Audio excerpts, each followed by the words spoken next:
an SD option right here, SD card, and a USB here.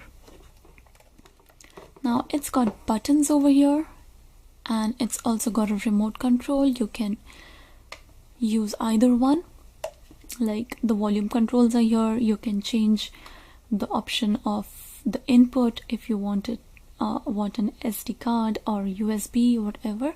You can change it right here, or you can change it with the remote control also.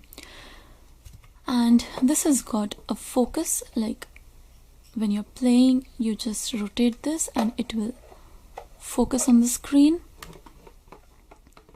And this is pretty nice. It's got a user manual,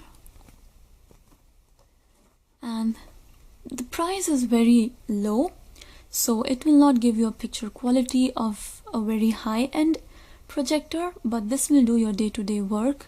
Your kids can watch cartoons, you can have a get together, and maybe if you want like to display some written documents.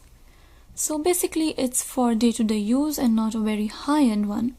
So the price is also such that you can easily afford it.